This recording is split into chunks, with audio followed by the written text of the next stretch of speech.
하나님의 말씀은 누가복음 18장 1절에서 8절 말씀입니다. 누가복음 18장 1절에서 8절 말씀 제가 봉독해 드리겠습니다. 예수께서 그들에게 항상 기도하고 낙심하지 말아야 할 것을 비유로 말씀하여 이르시되 어떤 도시에 하나님을 두려워하지 않고 사람을 무시하는 한 재판장이 있는데 그 도시에 한 과부가 있어 자주 그에게 가서 내 원수에 대한 나의 원한을 풀어주소서 하되 그가 얼마 동안 듣지 아니하다가 후에 속으로 생각하되 내가 하나님을 두려워하지 않고 사람을 무시하나 이 과부가 나를 번거롭게 하니 내가 그 원한을 풀어주리라. 그렇지 않으면 늘 와서 나를 괴롭게 하리라 하였느니라. 주께서 또 이르시되 불의한 재판장이 말한 것을 들으라. 하물며 하나님께서 그 밤낮 부르짖는 택하신 자들의 원한을 풀어주지 아니하시겠느냐? 그들에게 오래 참으시겠느냐? 내가 너희에게 이르노니 속히 그 원한을 풀어주시리라.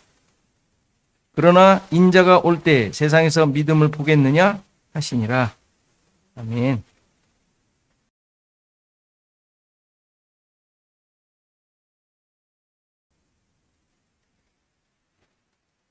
오늘 읽은 비유, 여러분들 잘 아시는 비유일 텐데 많이 들어보셨을 터인데 이 비유를 어떻게 이해하고 계십니까? 여러분들의 원한, 필요, 문제 등을 밤낮 부르짖으며 기도하면 하나님께서 들어주시고 해결해 주실 것이라는 생각이 들지 않습니까? 비유의 내용이 그건데, 그렇죠? 불의한 재판장도 괴로움을 당할 것을 생각하고 원한을 풀어주겠다고 하는데 하물며 하나님께서 그 택하신 자들의 원한을 들어주시지 않겠느냐? 당연히 들어주신다는 이야기로 들려요. 앞서 11장에서 밤중에 떡 3덩이를 구하는 친구의 비유에서도 이미 잠자리에 들었지만 강청함을 인하여 그 친구의 요구를 들어주는데 구하고 찾고 두드리는 자에게 하늘 아버지께서 좋은 것, 성령을 주시지 않겠느냐라고 말씀하셨잖아요. 이 비유도 심각한 오해가 있다고 말씀드렸어요. 있었나 하시는 분들은 돌아가셔서 다시 보시면 돼요. 그런데 두 비유만 봐도 많은 사람들이, 수많은 신자들이 실제로 이 말씀을 의지하여 원하는 것을 얻기 위하여 기도를 합니다. 문제들, 여러 가지 상황들을 놓고 기도하지 않습니까? 이렇게 나와 있는데. 이러한 하나님의 자녀들의 끈질긴 기도, 강청하는 기도를 하나님께서 들어주신다라는 믿음을 가지고 말입니다.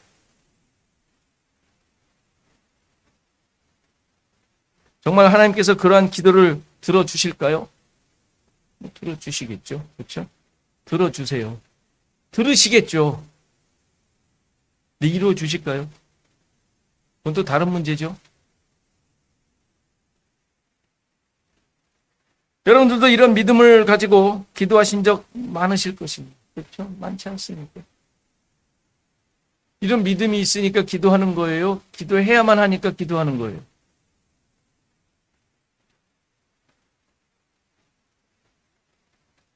늘 기도할 때 우리는 너무 고민도 생각도 없이 막 기도하는 때가 많아요.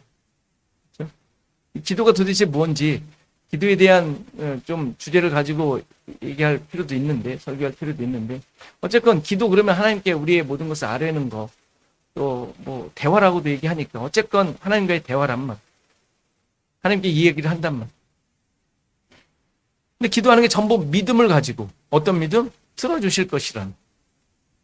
들어주시는 내용들이 뭐예요? 들으셔야 할 것으로 말하는 내용들이 전부 거의 99%가 내 필요니까.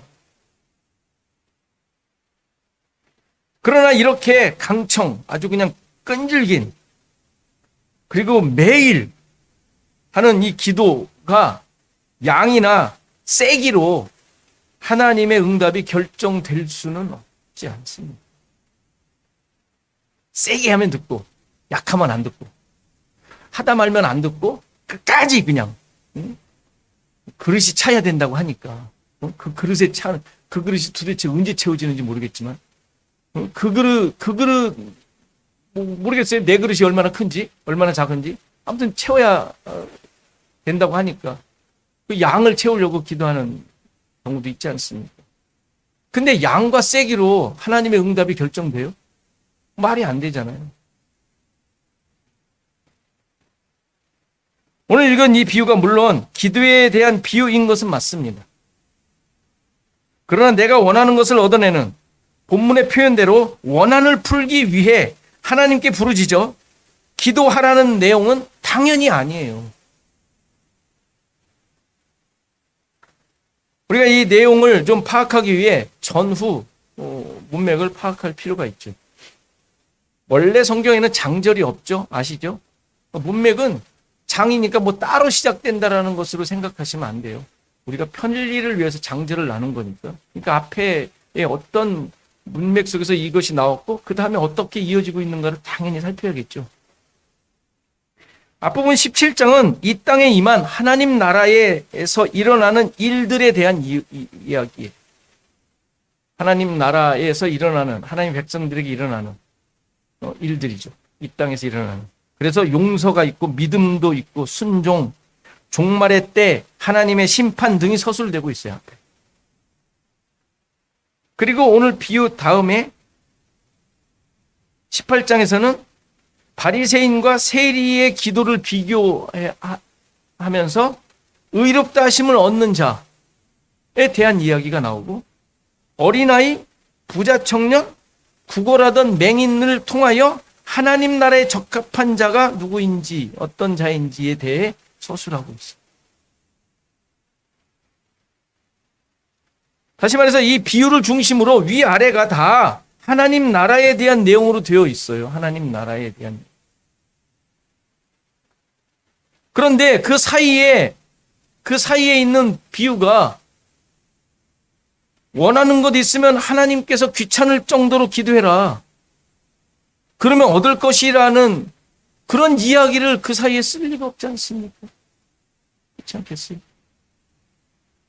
하나님 나라는 네가 원하는 거 다 얻을 수 있어. 이런 얘기를 썼겠냐고요. 당연히 하나님 나라에 대한 내용이어야 한다라는 것을 우리는 충분히 예상할 수 있어요. 그 주제로 지금 계속되고 있는 내용이니까. 1절을 보면 기도하고 낙심하지 말아야 할 것에 대해 비유로 말씀하신다라고 합니다. 기도하고 낙심하는 이유가 뭘까요?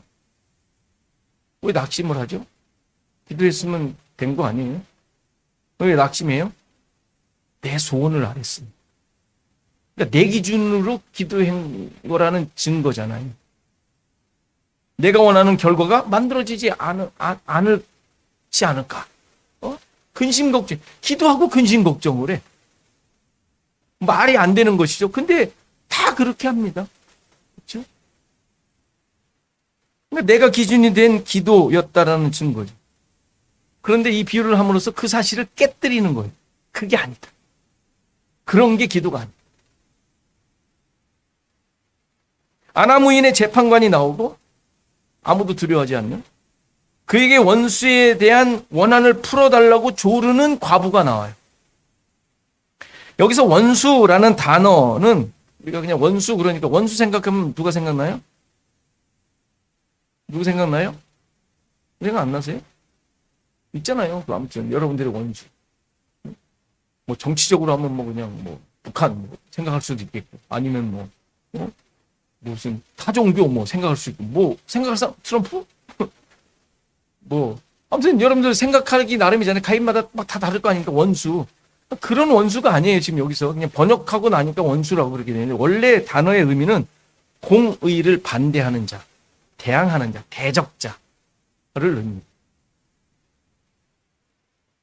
때로는 이 단어가 송사하는 존재, 대적으로 번역이 되어 있어요. 그렇다면 이 원수는 어떤 존재를 말해요? 당연히 마귀죠, 마귀.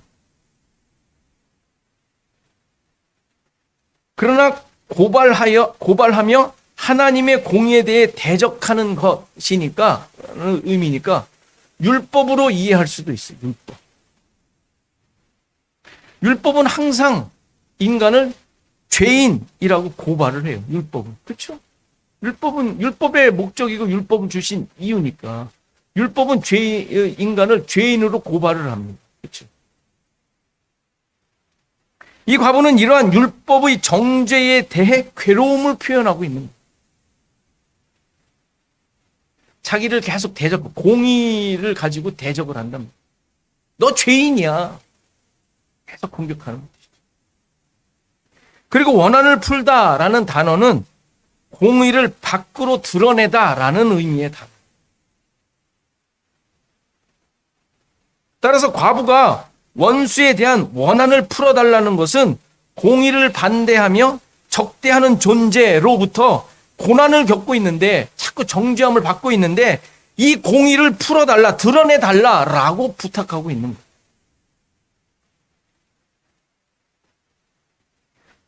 그러니까 과부가 재판장에게 요구하는 것은 개인적인 요청이 아닌 거예요. 요청으로 이해하면 안 되는 거예요. 여러분들이 필요를 하나님께 아뢰는 용도로 사용할 수 있는 비유가 아니라는 이야기예요. 그렇게 하는 게 아니니까. 율법의 정죄로부터 자신을 구원해 달라고 요청하는 것으로 이해해야 된다는 거예요. 이 모습은 로마서 7장에 바울이 외치고 있는 내용입니다. 율법으로 말미암아 온갖 탐심이 드러나게 되었다고 얘기하지 않습니까? 율법이. 그러니까 자기에게 있는 더러운 것들이 다 드러나게 된 거예요. 율법으로 말미암아. 그런데 거기서 벗어나려고 애를 쓰지만 도저히 헤어나올 수가 없는 거예요. 로마서 7장 읽어보세요. 뭐 잘 아시잖아요. 많이 들으셨고. 가서 읽어보세요. 율법으로 말미암아 얼마나 그것을 깨닫게 된 자가 괴로움을 겪고 있는지 7장에서 얘기하고 있잖아요. 그래서 결국 어떻게 얘기해요? 마지막 절에 이 사망의 몸에서 누가 나를 건져내랴, 아주 하소연을 하지 않습니까? 8장에 이제 복음을 깨닫고 해방되었음을 토로하는 게 8장이고, 지금 과부의 외침이 이것인 것이죠. 그렇다면 과부가 원한을 풀어달라는 의미는 원수를 죽여달라, 문제를 해결해달라라는 의미가 아니라 율법의 억압에서 벗어나게 해달라. 율법으로 말미암아 만들어진 그 옛 자아, 옛날의 자기, 죄인으로 있었던 자기로부터 새로운 새로운 자아로 만들어 달라는 의미인 거예요. 이 과부의 외침은. 그래서 이 의미를 분명하게 하기 위해서 과부가 나온 거예요. 왜 과부겠어요? 그냥 다른 사람이어도 되죠. 가난한 힘없는 누구여도 되잖아요. 근데 일부러 과부를,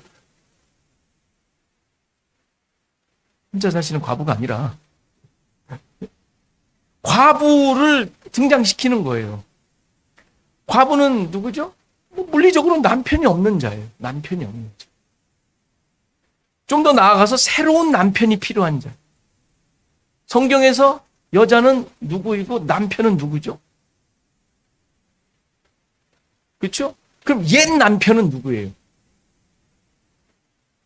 과부였으니까 옛 남편은 누구예요? 그 죽은 남편은 누구냐고요? 율법. 그럼 새로운 남편은 예수 그리스도. 지금 이 과부는 예수 그리스도를 원하고 있는 거예요. 하나님의 공의를 드러내는 게, 하나님의 공의가 뭐예요?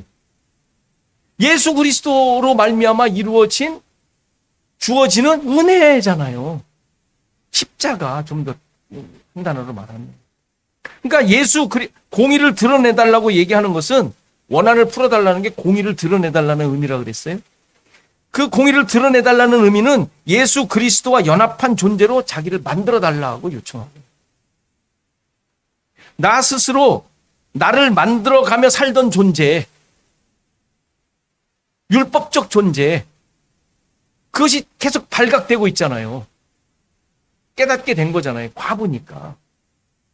거기서부터 벗어났는데 계속 나는 발각이 되고 있는 거예요. 계속. 거기서 벗어나 이제 새로운 생명을 가진 새로운 남편과 살아가도록 해달라고 요청하고 있는 거란 말이에요. 그게 원한을 풀어달라는, 하나님의 공의를 나타내달라고. 그러니까 과부는 지금 하나님의 구원 역사를 이루어 달라고 부탁하고 있는 거예요. 이런 요청은 성경에서도 자주 소개가 되죠. 창세기 4장에 가인이 아벨을 죽이죠. 근데 죽임을 당한 아벨의 피가 땅에서부터 내게 호소한다라는 표현이 있었어요. 창세기 강의할 때 다 했던 거죠. 이 말은 아벨의 억울함을 지금 막 얘기하는 게 아니에요. 그렇죠? 그게 뭐라 그랬어요?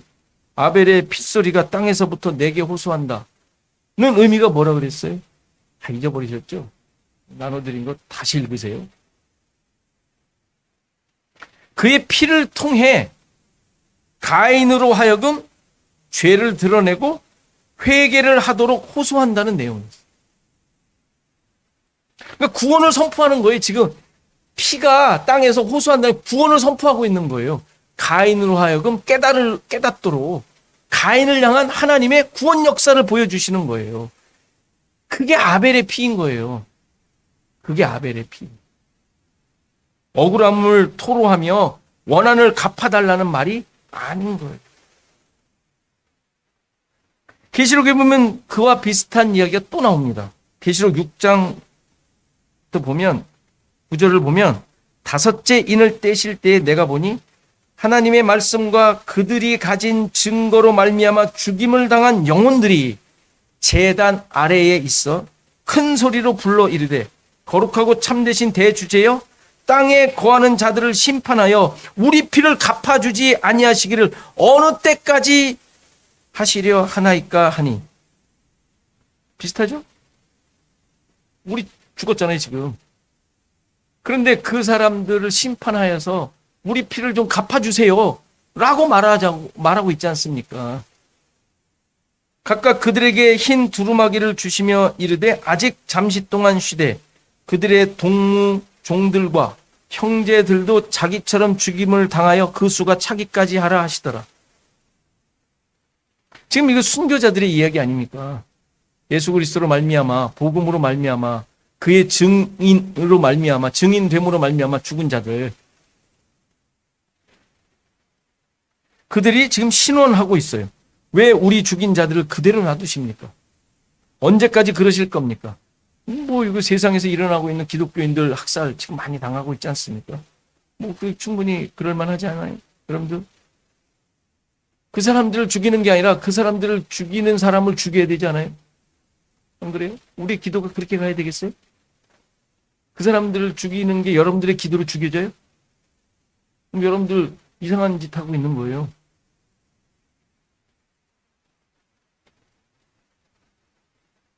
근데 그렇게 신원을 하는데 죽임을 당하여 그 수가 차기까지 그대로 놔두신대요. 그대로 놔두신대요. 억울하지만 그대로 놔둘 것이라는 뜻이 아니라 그들을 통하여 너희들처럼 하나님의 구원을 드러내고 심판의 근거를 만들어 가신다라는 의미예요. 무슨 뜻인지 아시겠죠? 죽어야 돼요. 우리 하나님의 백성들은 이 세상에서. 이 세상의 기준들에 의해요. 죽어야 돼요. 저렇게. 죽음으로 무슨 일이 일어나요? 그들에게 증거가 되는 거예요. 복음이 선포되어지고 심판의 근거가 만들어지는 거라고요. 근데 우리는 그렇게 안 하죠. 내가 쟤한테 왜 죽어? 그렇죠? 나를 누리려고 하는 세상의 세력이 있다. 하나님의 이름으로 명하노니 막 칼질을 하려고 그러는 거다. 그렇죠? 성경적이지 않죠. 하나님의 뜻이 아니죠. 뭐 그러니 죽어라가 아니라 지혜롭게 하셔야 돼요. 하나님의 뜻을 찾으셔야 돼요. 물리적으로 대하는 건 우리의 뜻이 아니잖아요. 예수님께서 안 하셨잖아요. 근데 왜 우리가 하려고 그래요? 그러니까 과부의 원한을 풀어주시는 것이 이렇게 이뤄가게 될 것을 얘기하고 있는 거예요, 지금. 이 비유를. 이 비유의 내용 거의 다 이해되셨죠? 여러분들이 막 그냥 필요한 거 막 외치는 그런 근거로 사용하는 게 아니라 하나님의 구원을 이루게 하시는. 여러분들 이런 기도를 하셔야 돼요, 이런 기도. 위험할 때, 위협을 당할 때, 이런 기도를 하셔야지 저 사람 죽여주세요. 이건 기도가 아니에요. 우리의 기도입니다. 우리 자신들을 돌아보셔야 돼요. 신자들은 이미 이런 과부의 원한이 풀어진 자들이잖아요. 그렇죠? 이미 우리는 풀어진 자들이. 예수 그리스도와 연합하여 하나 된 자들이죠. 문제는 아직도 이 원한이 풀어지지 않은 채 살아가고 있다는 사실. 율법적 존재로 살고 있는 것이. 나를 만들고 있는 것이 무엇입니까? 여러분들의. 세상의 가치입니까? 아니면 하늘의 가치입니까? 하나님의 뜻입니까? 세상의 기준입니다. 어제 성경 읽기 본문이 사무엘상 23장이었어요. 다윗이 사울에 의해 피난 생활을 하고 있는 중이죠. 그런데 가는 곳마다 그가 숨어있는 위치를 폭로하는 간신배가 있어요. 사울에게 다 이 얘기합니다. 어디 있다. 어디 있는데 당신은 뭐 하는 것이냐. 막 하면서 다 그 일러 바쳐요. 참. 그일라라는 성읍을 블레셋이 침략해서 그 성읍을 블레셋으로부터 구출해 줬습니다. 그런데 그 성읍 사람들이 배신을 하죠. 다윗이 여기 있다 하고 사울에게 일러 바쳤습니다. 더 기가 막힌 건 뭐냐면 그 그일라 성읍을 들어가서 블레셋을 물리치고 그 그일라 성을 구원하는 것에 대해 하나님의 뜻이었어요. 그게 하나님께서 그렇게 하라고 그랬었어. 구해줬더니 걔네들이 배신을 하네. 이게 무슨 하나님의 뜻이에요? 하나님이 하라 그래서 했더니 걔네들이 배신을 한다고요.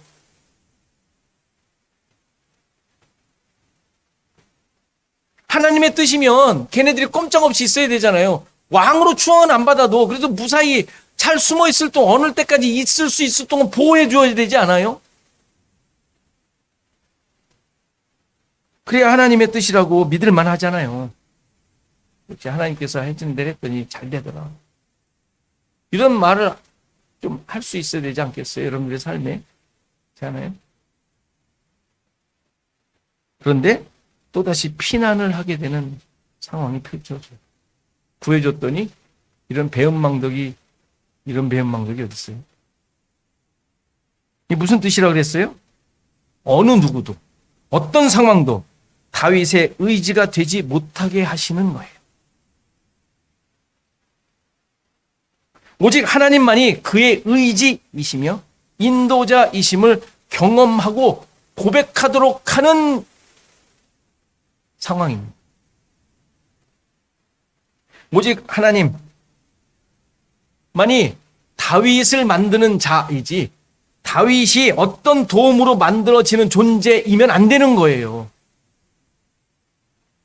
하나님만이 그의 피난처이시며 구원자이시라는 사실을 드러내는 존재로 살도록 하시는 거예요. 그래서 그의 시편이 전부 그런 시인 거예요. 전부. 구원해 달라라는 시가 많은데 구원에 졌기 때문에 한 게 아니라 그 상황 속에서 하나님의 인도자라는 사실로 그 시들을 전부 멈춰요. 맞춰요. 그걸 찬양하는 걸로. 그가 구원받았다 안 받았다 이건 중요치 않아요. 신자들이 바로 이런 존재라는 것을 가르쳐 줍니다. 아무리 세상에서 멋진 모습을 얻었다 하더라도 그것이 신자의 정체성일 수는 없어요. 왕이었지만 그것이 다 없어져야만 했던 것이죠. 그게 다윗의 존재감을 말해주는 게 아닙니다. 왕이라는 사실. 그가 가지고 있는 능력, 무슨 사람을 부릴 수 있는 어떤 지도력, 자질, 그가 경험했던 모든 그 역사적인 경험들, 능력들이 다 무효화되고 아무것도 가진 것이 없는 자가 되어야만 했던 것이죠. 그걸 지금 하나님께서 인도하고 계시는 거예요. 야, 그렇게 인도하는 하나님 내가 뭐 믿겠어? 그건 세상 사람들이죠. 여러분들이 믿는 하나님은 그런 하나님이시라는. 그에게는 하나님의 뜻과 목적만 가진 자로 만들어져야 했던 것이죠. 지금 여러분들이 경험하고 있는 모든 삶의 정황들은 이러한 하나님의 백성으로 만들어져 가고 있는 과정임을 잊지 마시기 바랍니다. 그 과정에서 만들어지는 것으로 여러분들이 하나님의 백성이며 하나님의 인도하심이라는 것이 드러나야지 세상적 가치나 자리가 만들어져서는 안 되는 거예요. 근데 우리는 후자를 너무 원해. 꼭 먹고 알 먹고 금상첨화야.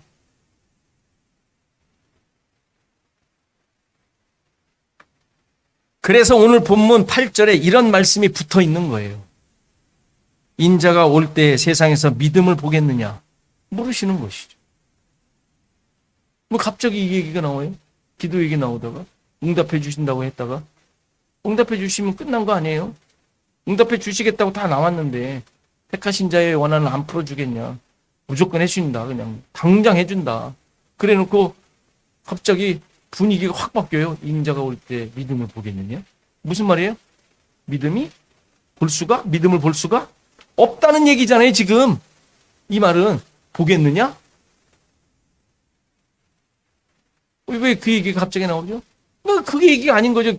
우리의 원한을 풀어주는, 들어주고 응답해주는 이런 얘기가 아니었던 거예요. 지금 이게 나를 만들어가고 있는,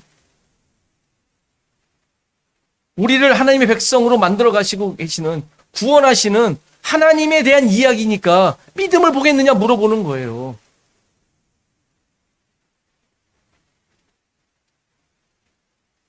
뭐 믿음을 볼 수 없다는데 그럼 뭐 믿음을 뭐 굳이 뭐 어떻게 나타낼 수도 없는 거네. 틀렸네. 그냥 뭐 알아서 끌고 가시겠지.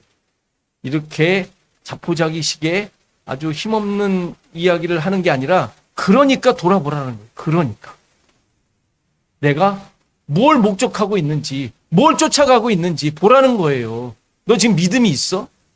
묻는 거죠, 계속. 예수님 오실 때까지 묻는 거예요. 너 지금 믿음 있는 행동이야? 믿음 있는 기준을 가지고 살고 있어? 계속 묻는 거 아닙니까, 이게? 나 자신을 돌아보며 세상의 가치들, 그것들과 떨어져 나갔는지, 세상과 결별한 과부가 된, 그래서 이제는 예수 그리스도의 신부가 된 자로 있는지 확인하라는 거예요, 계속. 믿음이 있는 자인지.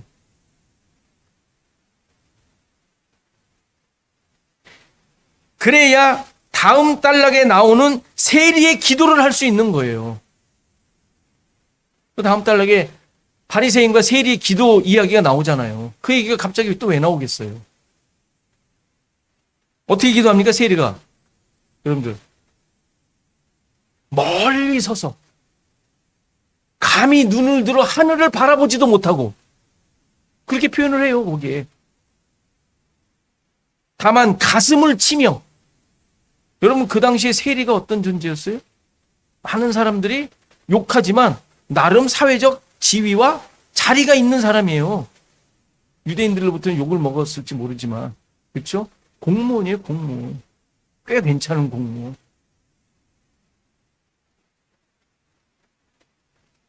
가슴을 치며 하나님이여 불쌍히 여기소서 나는 죄인이로소이다. 이렇게 기도했다라는 거죠.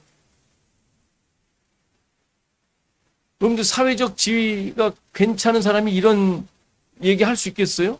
여러분들 잘 알고 계시는 세상에 그 수많은 그 CEO들 있지 않습니까? 하나님 앞에 나가지고 가슴을 치며 이렇게 기도할 사람이 누가 있겠어요? 여러분들 꼽아보세요.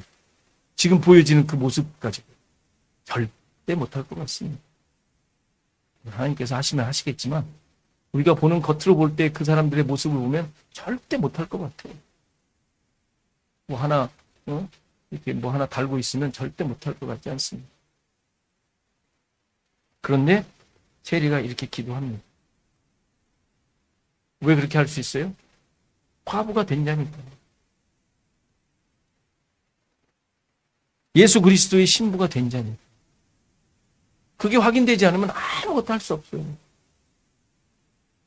이게 진짜 하나님 나라의 진짜 기도인 거예요. 진짜 기도죠, 이게. 뭘 해달라고 그래요, 뭘. 여기, 근데 결론이 뭐였어요? 이 사람이 의롭다함을 받았다고 하지 않습니까? 하나님의 공의가 드러난 것이죠. 의롭다함을, 구원을 얻은 것이죠. 하나님 나라 백성으로 확인된 거예요.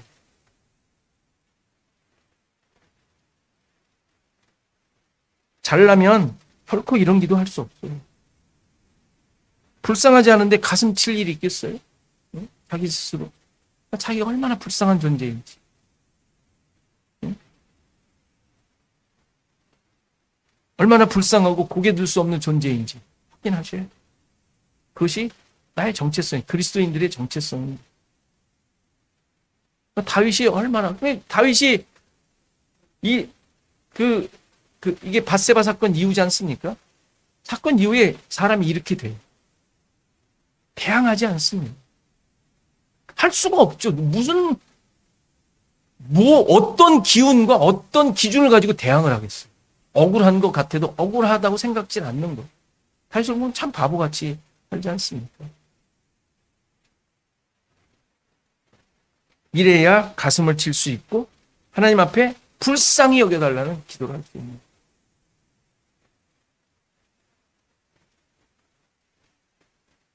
우리 스스로도 우리 자신들을 보며 이러한 믿음 없음에 가슴을 치셔야 돼요. 내가 어떻게 이렇게 살 수 있는가?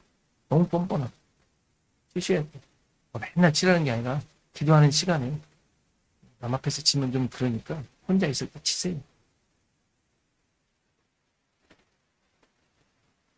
누구보다 나은 자 아니라는 것을 고백하셔야 돼요. 나는 하나님으로만 사는 자예요. 어떤 것도 나를 나됨으로 만들지 않아요. 그것이 나의 가치가 아닙니다. 인정하시고 늘 자신을 돌아보셔야 합니다. 주님만이 나의 주님이심을 고백하며 사는 여러분의 삶이길 간절히 바랍니다.